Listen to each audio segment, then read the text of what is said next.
Boa noite, igreja. A graça e a paz de Cristo. Abra sua Bíblia, por gentileza, no Evangelho segundo Mateus, capítulo de número 6, dos versículos 19 a 34. Evangelho segundo Mateus, capítulo de número 6, eu estarei lendo os versículos 19 ao 34.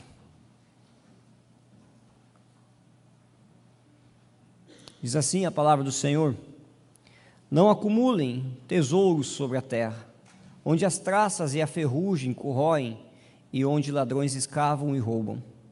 Mas ajunte tesouros no céu, onde as traças e a ferrugem não corroem, onde os ladrões não escavam nem roubam.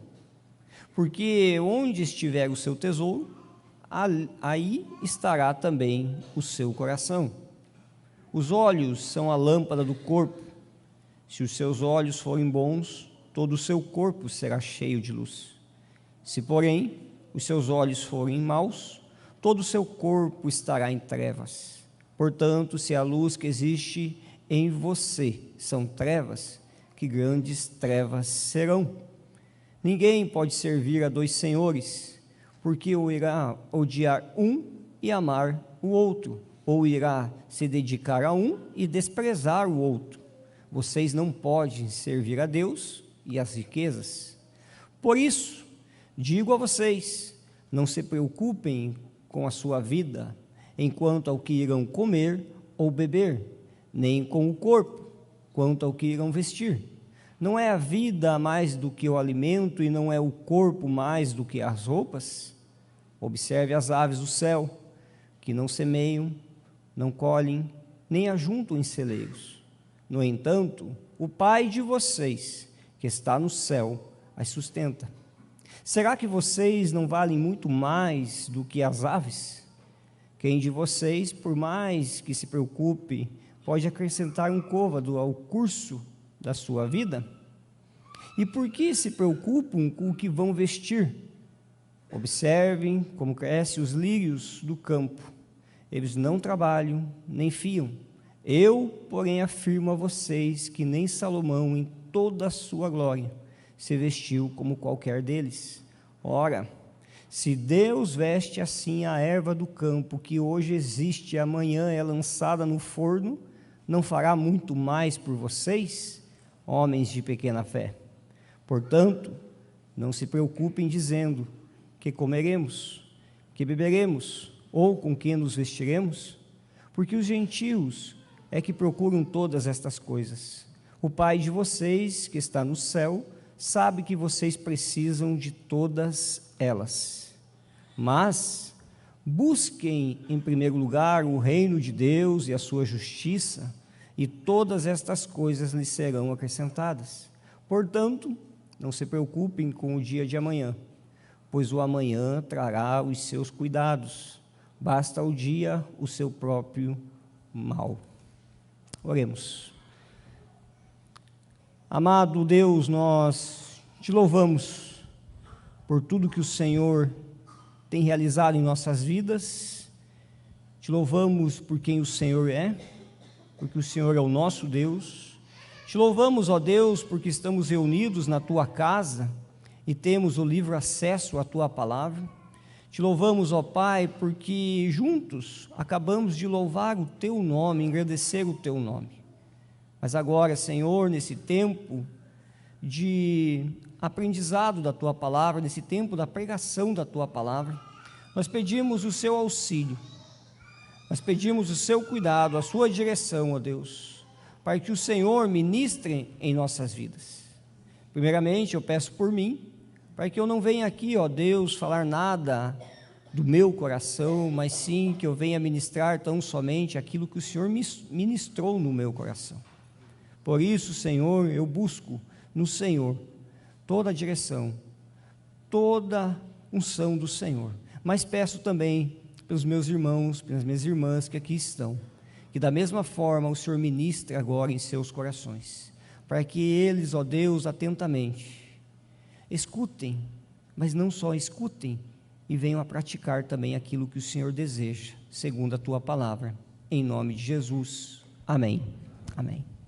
Irmãos, irmãs, pregar a palavra de Deus é sempre um desafio.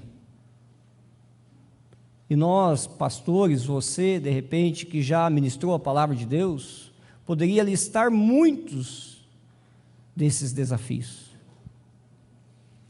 Mas acredito que o Sermão do Monte, ele é ainda muito mais desafiador para a vida do pregador.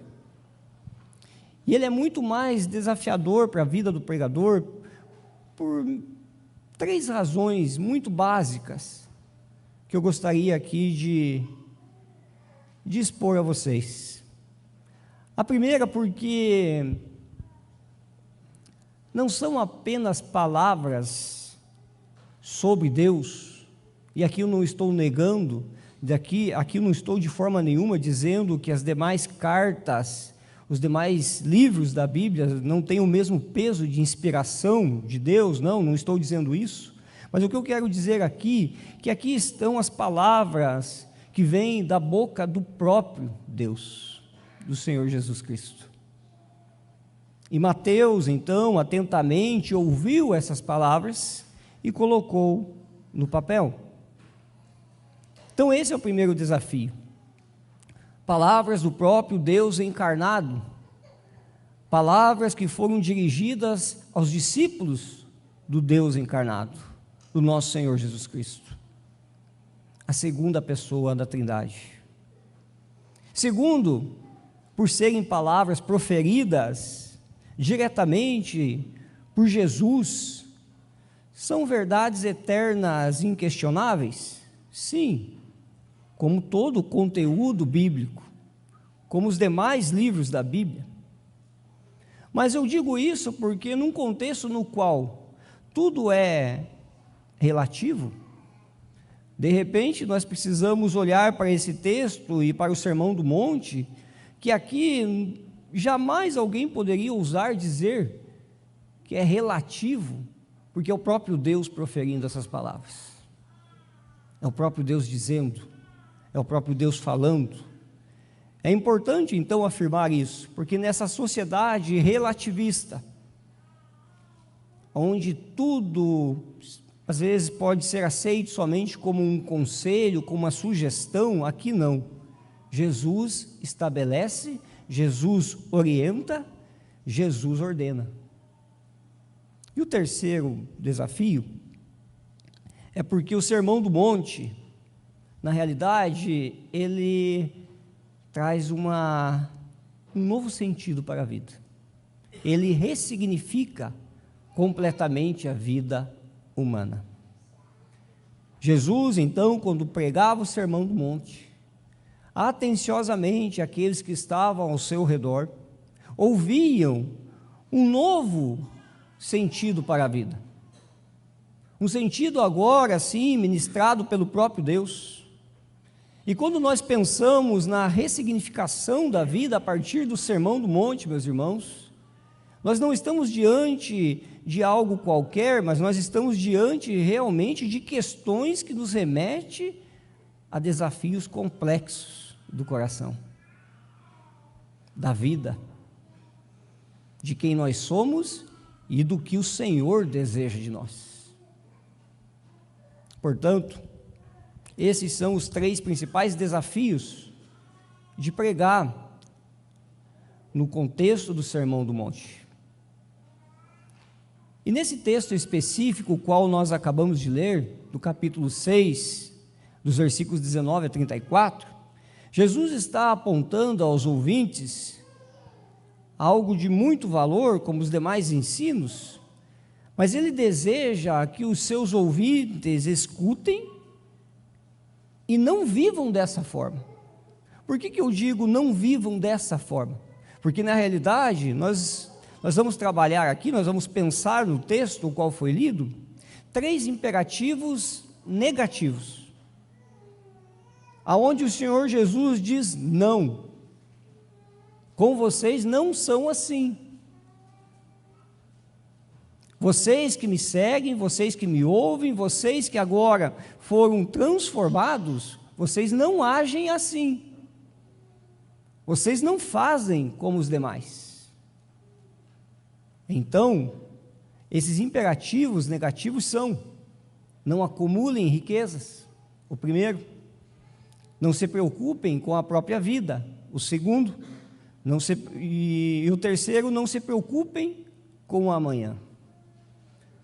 Não sei vocês, meus irmãos e minhas irmãs, mas na minha opinião, quando eu olho para esses 3 imperativos negativos, eu não consigo eleger o qual que é mais difícil. Será que seria o acumular riquezas o mais difícil? Será que seria não se preocupar com a vida? Ou será que seria não se preocupar com o amanhã, com o futuro? Quem de nós aqui dirá que é fácil não desejar um pouco mais de riqueza, não é mesmo?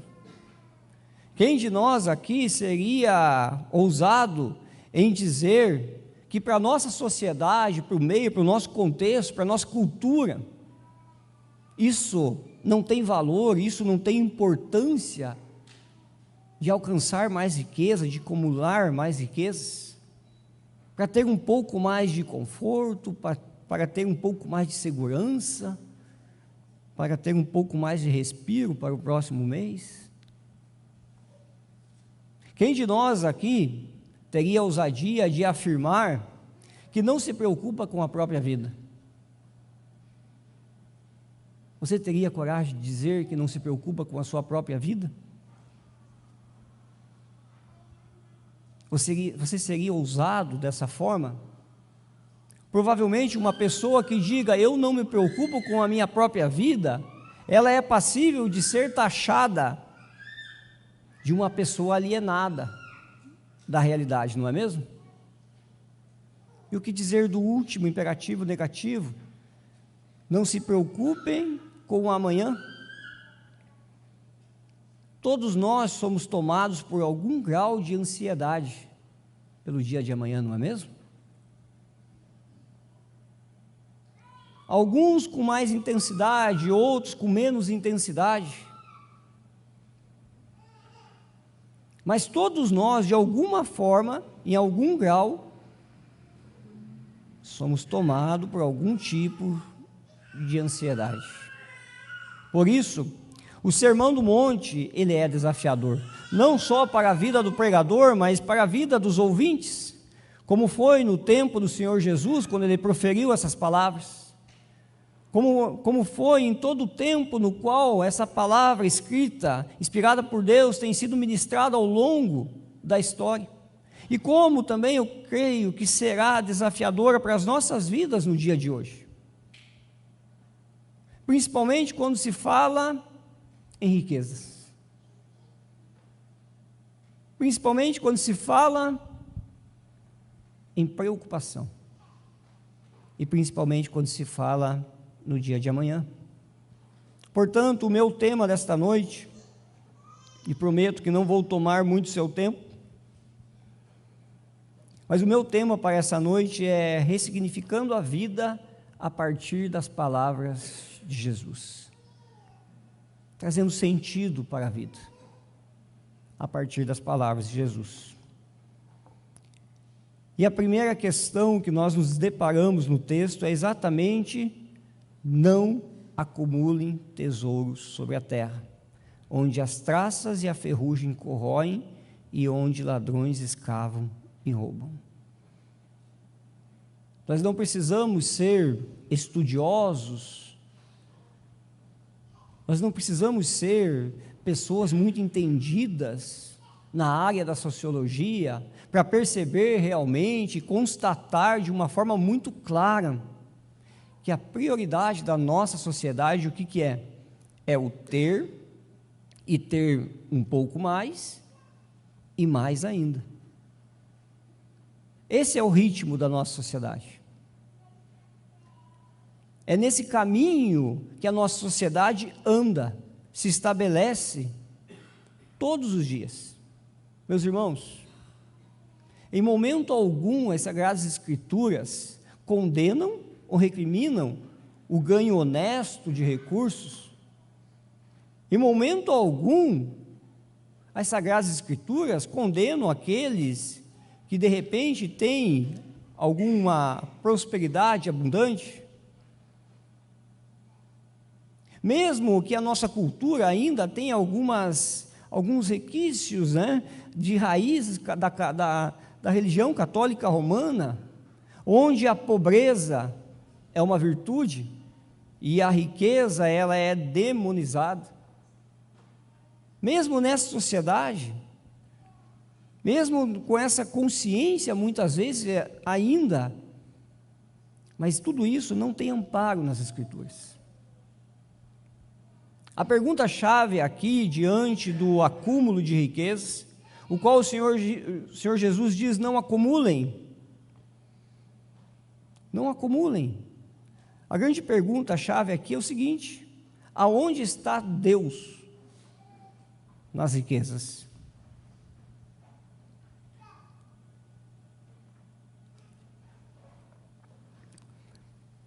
Aonde está Deus no seu hábito de acumular? A resposta é: Deus não está, muitas vezes. Deus não se faz presente. Deus não está ali.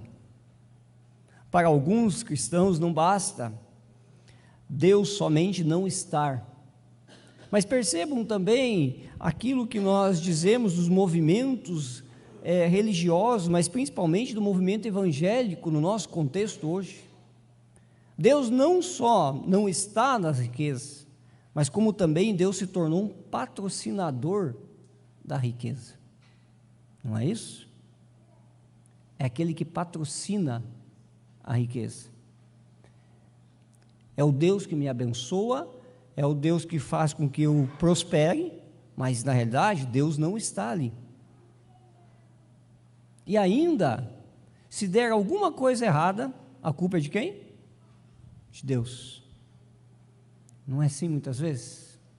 A leitura que podemos fazer de uma sociedade na qual coloca Deus como patrocinador das riquezas, do acúmulo, da busca desenfreada, de um coração desejoso a todo momento por ganhar, ganhar e ganhar, e cada vez mais ganhar, e mais, mais e mais. E aqui eu percebo que é sempre o mesmo pecado, é o pecado original.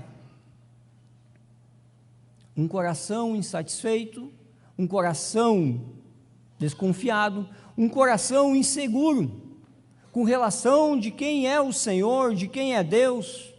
Então eu busco minha autonomia no materialismo, eu busco minha autonomia nas riquezas, eu busco a minha segurança nas riquezas, e por isso eu encontro ali a minha via da segurança. Então eu quero mais, eu busco mais,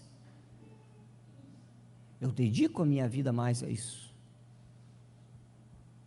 É sempre o mesmo pecado, é o pecado original,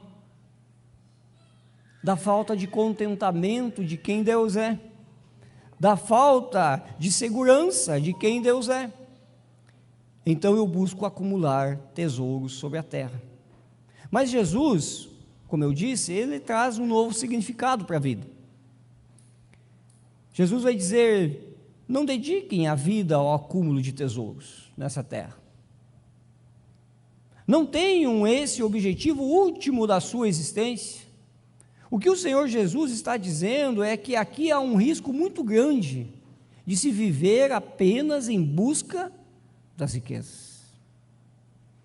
O que o Senhor Jesus está apontando, o que o Senhor Jesus está combatendo, é exatamente o coração. É um alerta a todos nós.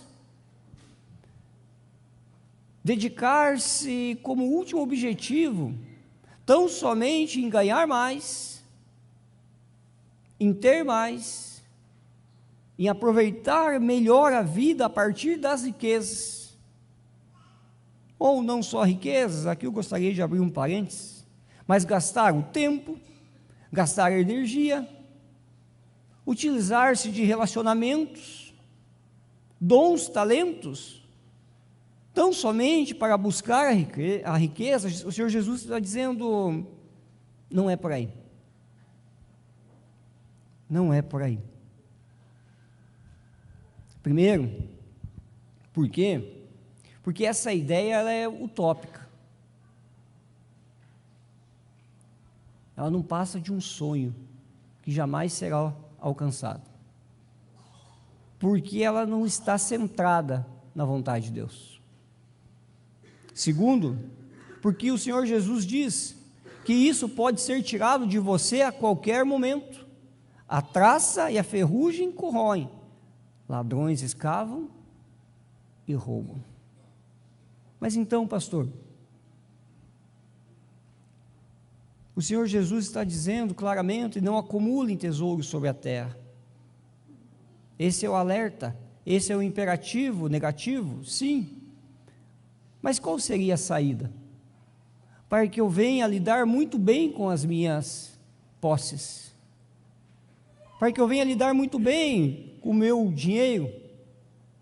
E o Senhor Jesus responde, versículo 20 a 21, mas ajunte tesouros no céu, onde as traças e a ferrugem não corroem, e onde ladrões não escavam nem roubam.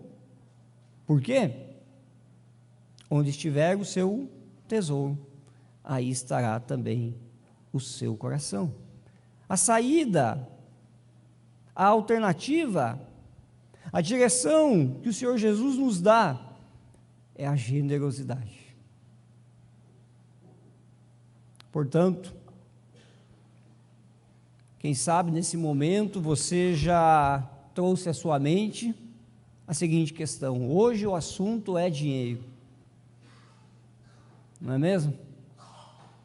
Hoje o assunto é dinheiro. Mas não fique preocupado, não se preocupe. Eu sei que quando a gente fala de dinheiro na igreja, o clima fica meio tenso, mas tem os seus prós. Todo mundo fixa o olho no pregador, ninguém desvia o olho. Aonde que vai dar isso? Para onde vai ser levado esse sermão?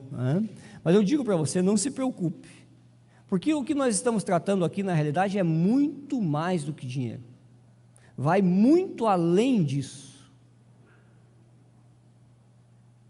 Muito além. Porque todos aqueles que foram encontrados por Deus já sabem disso, que eles não vivem mais para si, e vivem para quem? Para Cristo. Porque aqueles que um dia foram achados por Cristo, se percebem já não mais donos de si e nem mesmo donos daquilo que tem, porque tudo pertence a quem? A Cristo. Irmãos, eu estou falando de algo eterno, não de algo terreno. Quando o Senhor Jesus diz, acumulem tesouros no céu, em outras palavras, vivam de modo a fazer investimentos eternos. A verdade bíblica aqui, na realidade, está contrapondo a questão de acumular e não agir com um coração direcionado pelo reino de Deus. O que nós nos colocamos diante do texto e percebemos que o Senhor Jesus está trabalhando o pecado do coração de quem não gere bem as suas finanças em prol do reino de Deus. Por isso, então, ele diz, aqueles que, sim, ajuntam tesouros, invistam no reino de Deus, porque no reino de Deus, as traças, a ferrugem não corroem, os ladrões não escavam, nem roubam, porque é eterno esse investimento. Mas ele termina dizendo, porque onde estiver o seu tesouro, aí estará também o seu coração. E por muito tempo, eu ouvi muitas e muitas pregações sobre esse texto, Algumas me chamaram muito a atenção, outras eu fui muito abençoado, mas ouvi muita bobagem também. Ouvi muita bobagem. E eu gostaria aqui de trazer aos irmãos que a questão aqui não é que eu coloco dinheiro naquilo que eu gosto, que eu invisto meu dinheiro naquilo que eu gosto, mas a questão aqui que o Senhor Jesus está dizendo é o seguinte: quando eu coloco dinheiro em alguma coisa, o meu coração é atraído àquilo, e eu passo a investir mais naquilo, e meu coração continua sendo atraído, e eu invisto mais e meu coração continua sendo atraído. Porque na lógica, todos nós sabemos que o que é pecado, o que não é pecado, não é mesmo? Alguns momentos investimos errados, colocamos nosso dinheiro no local errado, mas sabemos que é errado. Mas o que o Senhor Jesus está trabalhando aqui é que o nosso coração, ele pode ser modificado a partir daquilo que vai nos trazer satisfação. Quanto mais investirmos, mais o Senhor vai nos provocar a investir mais, porque o nosso coração está se satisfazendo com o reino de Deus. O nosso coração é atraído. Onde você investe? O que o seu coração segue? Porque o contrário também é verdadeiro. Se você investe em lugares errados, o teu coração vai continuar sendo atraído por aquilo, e cada vez mais, e cada vez mais, e cada vez mais.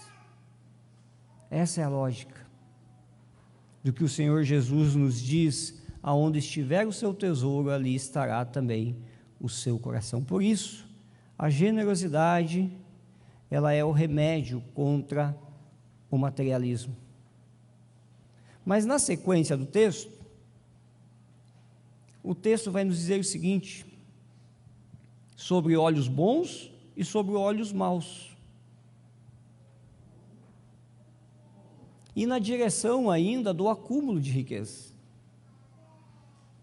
porque no original, olhos bons significa, ou melhor, fala de alguém que tem um olhar generoso, é exatamente isso, que tem um olhar bom em prol da vida, alguém que consegue olhar e filtrar a vida a partir dos princípios do reino de Deus. Ao contrário, os olhos maus, obviamente, é o extremo e oposto dos olhos bons, é aquele olhar cobiçoso, ganancioso, invejoso, é aquele olhar mesquinho, tudo contrário à generosidade. É alguém que ama realmente o seu dinheiro e não faz absolutamente nada em prol das causas de Deus. Por isso o Senhor Jesus diz: os olhos são a lâmpada do corpo, porque conforme você enxerga, conforme você percebe o mundo que você vive, e conforme a cosmovisão que você tem, a sua visão para enxergar o mundo a partir da base bíblica, você consegue filtrar aquilo que é bom e aquilo que é ruim. Quando os nossos olhos falham, quando os nossos olhos cobiçam, quando os nossos olhos invejam alguma coisa, é porque os nossos olhos estão ruins e o nosso corpo estará em trevas. Essa é a lógica do texto. Se os seus olhos forem bons, todo o seu corpo será cheio de luz. Se os seus olhos forem maus, todo o seu corpo estará em trevas. Portanto, se a luz que existe em vocês são trevas, que grandes trevas serão. Mas não termina aí, porque o pensamento do Senhor Jesus, ele vai terminar no versículo de número 24, com relação ao acúmulo, a servidão ao dinheiro, porque diz assim: ninguém pode servir a dois senhores, porque ou irá odiar um e amar o outro, ou irá se dedicar a um e desprezar o outro. Vocês não podem servir a Deus e às riquezas. Jesus está dizendo: vocês precisam definir, vocês precisam decidir por quem vocês serão governados. Vocês precisam decidir, porque é impossível ser escravo de dois senhores. É impossível isso. O reino de Deus demanda dedicação exclusiva. Jesus requer dos seus discípulos dedicação exclusiva. Quando Deus deixa de ser o centro das nossas vidas, a partir daí nos tornamos o quê? Suscetíveis aos ídolos. E o que são ídolos? De uma forma bem simples, são coisas colocadas ao status de fundamentais para as nossas vidas. Aquilo que toma o lugar do próprio Deus, o Deus da nossa existência. Mamon, como algumas versões trazem, mamon não é o dinheiro. Mamon é dinheiro levado ao status de Deus. Jesus está dizendo que dinheiro deve ser colocado no seu lugar, no lugar de servo. Quando ele começa a governar e se tornar o Senhor da vida, ele tem esse nome, e o nome é Mamon. Não é a posse do dinheiro, não é agradar-se do dinheiro, não é ter dinheiro, mas é amar o dinheiro, acima do próprio Deus. Provavelmente, todos nós já escutamos, e você de repente já escutou, que o dinheiro, ele é a raiz de todos os males, não é isso mesmo? Já escutou esse ditado?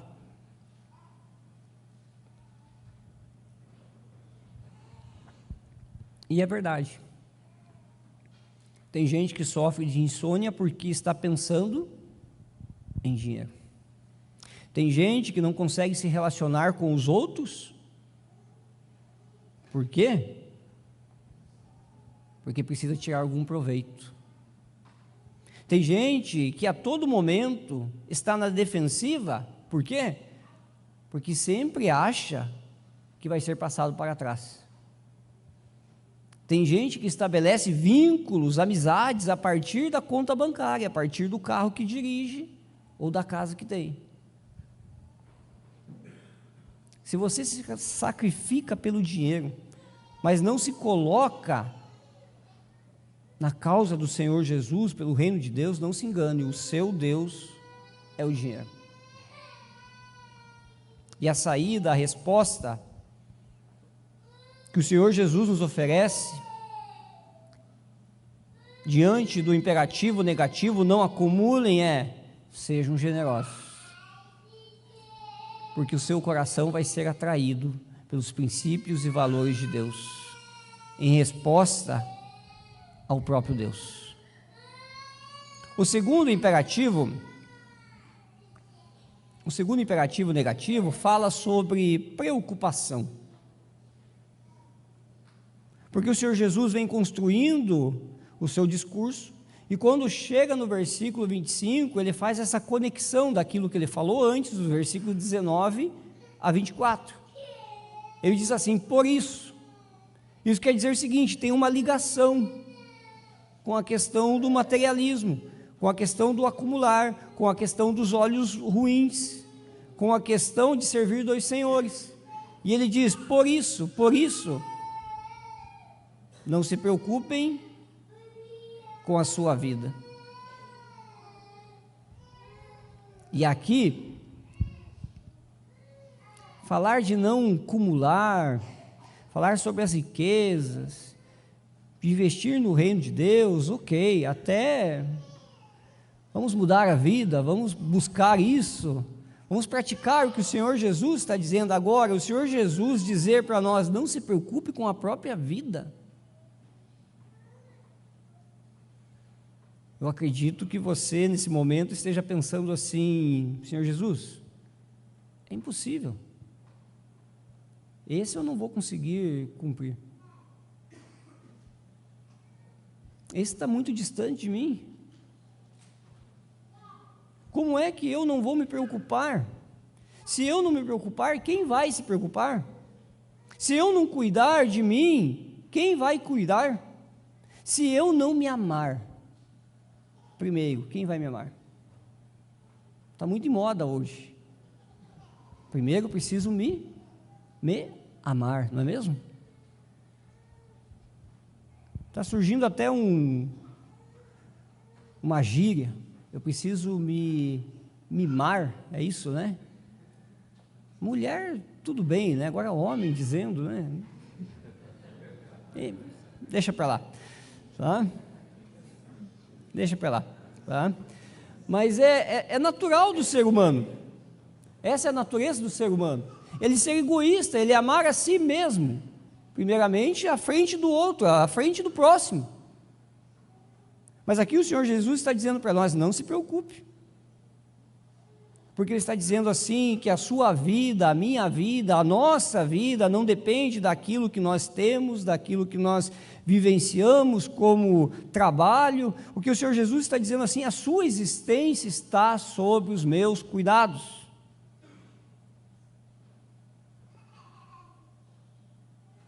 O que gera preocupação no nosso coração é exatamente o medo de não ter nunca o suficiente.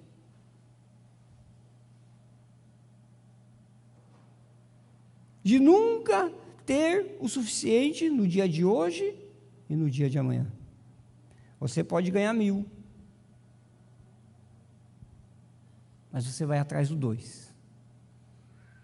Você pode ganhar 2, mas você quer 4. Você pode ganhar 5. No dia de amanhã você quer ganhar 10. Você compra um celular e fica muito feliz com ele. Amanhã surge um outro. O que acontece? Aquele celular já é ultrapassado, já ficou para trás. A casa dos sonhos só é casa dos sonhos até que você se mude. O carro dos sonhos, até o momento que sai da concessionária. Já não é mais dos sonhos, depois de uma semana. Porque já surgiu um novo modelo, uma nova cor, um novo estilo de volante. Não é assim? É natural do ser humano ele ser insaciável. E Jesus está lidando exatamente com as coisas básicas da vida: comida, bebida e roupa. O básico. Por isso, as palavras de Jesus, elas são antinaturais. O natural é a gente se preocupar e querer o mais. Mas as palavras de Jesus vêm combater isso. E aí o Senhor Jesus diz o seguinte: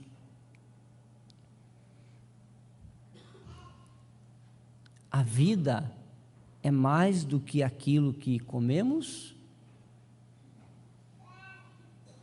o corpo é mais do que aquilo que nós vestimos. E quando ele diz isso, ele nos lembra da fidelidade de Deus. Ele usa a natureza. Olha as aves, olha as flores, elas não estão estocando, elas não estão preocupadas, é Deus quem cuida delas. E se cuida da flor que dura um dia somente, não cuidará de você? E daí o Senhor Jesus, ele adiciona no texto algo assim muito constrangedor. Versículo 30, final do versículo 30, ele vai dizer assim: homens de pequena fé. Porque na realidade a nossa preocupação é exatamente a falta de fé no caráter de Deus, na providência de Deus, na graça de Deus. Porque a nossa preocupação é gerada em nós exatamente porque nós não temos fé suficiente naquele que cuida de nós. Nos falta confiança.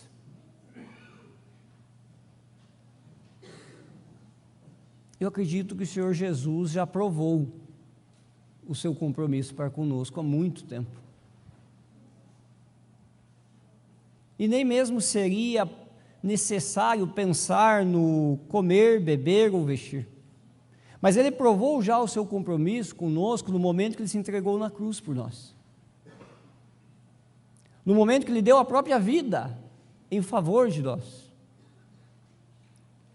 No momento que Ele disse: eis-me aqui,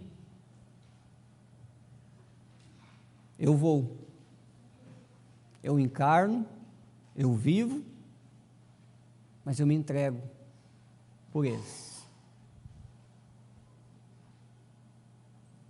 Por que não crer no caráter providencial de Deus, no caráter fiel de Deus, quando pensamos na questão do nosso sustento? Por que viver preocupado? E o Senhor Jesus termina o texto, no versículo de número 32, sobre esse imperativo negativo, não se preocupem. Ele termina dizendo assim, porque quem faz isso, quem se preocupa, quem procura essas coisas é quem? Os gentios. São os incrédulos. Vocês que recebem do Pai, vocês recebem todas elas. Vocês não precisam viver preocupados. O que aflige o seu coração no dia de hoje? Eu não sei, Deus sabe. Porque o texto termina dizendo assim, que Deus que está no céu sabe que vocês precisam de todas elas. É o Senhor que nos sustenta. Em último lugar, do temporal ao eterno. Se o primeiro é do materialismo, a generosidade, o segundo é da preocupação, a fé, o terceiro é do temporal ao eterno.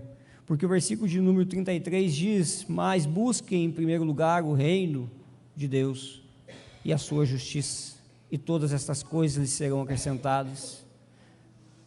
Portanto, não se preocupem com o dia de amanhã, pois o amanhã trará os seus cuidados, basta ao dia o seu próprio mal. Aqui é uma orientação do Senhor Jesus dizendo assim: não se preocupem com as demandas inexistentes da vida. É interessante, eu fiz algumas pesquisas e alguns estudiosos dizem que, na sua maioria, os medos que são causados no coração humano, na realidade são medos porque as pessoas elevam a uma situação a qual nunca vai acontecer. Então, se hoje, de repente, você tem uma situação difícil, você começa a pensar como que vai se desdobrar essa situação difícil, e você pensa tudo. Mas, na realidade, muitas vezes, não vai acontecer isso. Esses estudiosos dizem que o que gera uma grande ansiedade no coração humano é exatamente essa questão de tentar controlar o futuro. Enquanto nós não temos controle do futuro. Mas o Senhor Jesus nos orienta de forma diferente, a não olhar para o futuro. O versículo 34, sim, nos aponta o futuro, dizendo assim: olha, não se preocupem com o dia de amanhã, pois o amanhã já tem os seus cuidados, o amanhã já basta o próprio mal daquele dia. Mas no versículo 33, o Senhor Jesus está dizendo: mas busquem em primeiro lugar o reino de Deus, e esse busquem é no presente, não é algo para o futuro. Por isso, nós precisamos tirar os nossos olhos do futuro e vivenciar o presente com Deus, mas com os olhos fixos na eternidade. Essa é a ideia desse texto. Não é uma questão de não planejar, de não trabalhar, não é uma questão de não se dedicar, nada disso. O ponto central aqui é viver os desafios do tempo presente com os olhos fixos na eternidade. O que temos é o hoje. Já parou para pensar nisso? O que temos é o hoje. O que você tem de fato é o dia de hoje. Quem aqui pode dizer que terá mais um dia? Quem aqui pode afirmar de forma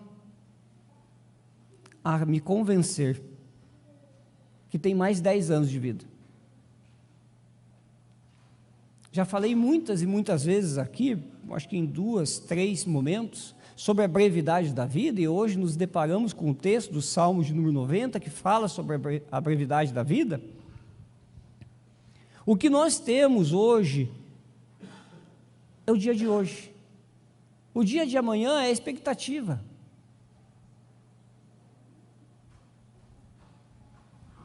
Então viva para o serviço do reino de Deus. Viva para a glória de Deus no dia de hoje. O dia de hoje deve ser o dia no qual você vai glorificar a Deus, não só com os seus recursos, mas com a sua vida, com os seus talentos, com os seus dons, com a sua inteligência. A vida, ela é curta, a vida é transitória. Nós estamos num contexto, num sistema, sim, pautados na transitoriedade. Tudo é passageiro. O nosso lugar não é aqui. Agora, se realmente entendemos a brevidade da vida, devemos viver de modo responsável, sim, mas também de forma missional. Ou seja, para a glória de Deus, a todo momento. São tantos recursos, são tantos talentos, tantos dons, todos concedidos estrategicamente por Deus aos seus filhos, para o desenvolvimento da missão. No entanto, estão reservados, estão guardados, não estão em prática. É um desperdício, meus irmãos, não usarmos tudo aquilo que o Senhor nos dá para a missão de Deus. Seja o nosso tempo, seja a nossa energia, seja a nossa inteligência, seja nossos recursos, seja nossas habilidades, as quais o Senhor nos dá de forma individual. Tudo deve ser dedicado à glória de Deus. Por isso, busquem em primeiro lugar o reino de Deus no dia de hoje, a sua justiça, e as demais coisas lhe serão acrescentadas. Aí faz sentido o versículo bíblico, porque ele está conectado novamente com tudo o que nós ouvimos, em não acumular, em não se preocupar e não viver com os pés pautados tão somente na questão terrena. Não se preocupe com o dia de amanhã. Jesus nos instrui a focar em uma só coisa: o reino de Deus e a sua justiça. Concluindo, Sermão do Monte, ele vai terminar assim, lá no capítulo 7, versículo 28 e 29.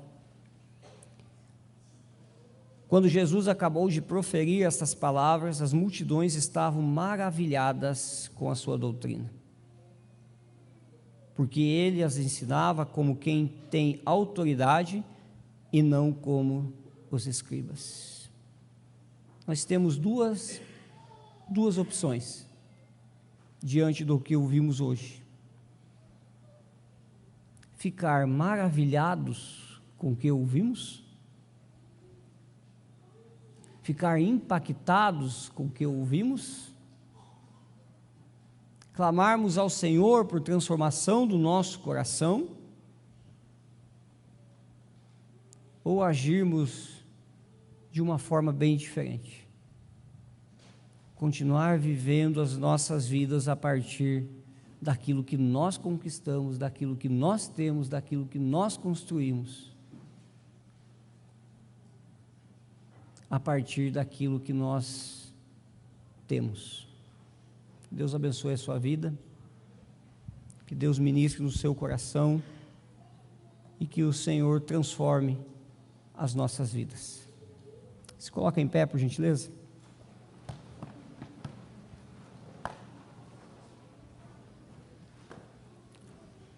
Geralmente nós terminamos o culto com a bênção, e nós vamos fazer isso, não estranhe, tá? Nada de novo.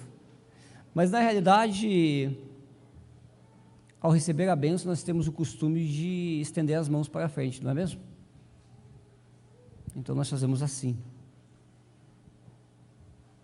Mas eu queria desafiá-lo um pouco mais, no sentido assim, diante do que ouvimos, sim, receber a bênção do Senhor, mas também com uma das mãos um pouquinho mais à frente, porque você tem o que dar, você tem o que oferecer ao reino de Deus, a sua vida integral. Oremos. Pai, em nome de Jesus, nós te louvamos por essa noite novamente, pela ministração da tua palavra, pela direção que o Senhor nos trouxe, pela verdade bíblica, ó Pai, relembrada, aprendida, pela verdade bíblica, ó Deus, que invade o nosso interior, que discerne os nossos caminhos, que ressignifica as nossas vidas. E nós te louvamos por isso, porque sabemos que o Senhor é o mais interessado no nosso coração. E te louvamos porque no dia de hoje, ó Deus, o Senhor falou conosco. Porque o Senhor nos prova que o Senhor nos ama por meio de Jesus. Mas também o Senhor nos lembra que o Senhor nos ama, porque o Senhor é aquele que nos concede todas as coisas que precisamos e nada, ó Senhor, nos falta, porque é o Senhor que está conduzindo as nossas vidas. Que os nossos bens sejam, ó Deus, para glorificar o Teu nome. Que os nossos dons, ó Deus, nossos talentos, sejam, ó Deus, para o serviço da Tua obra. Que a nossa vida, na integralidade, sirva ao Senhor e glorifique o Seu nome, nesse contexto, ó Deus, terreno, em meio a essa cultura da ganância, do acúmulo, marcada pela inveja e por tantos outros pecados, Senhor.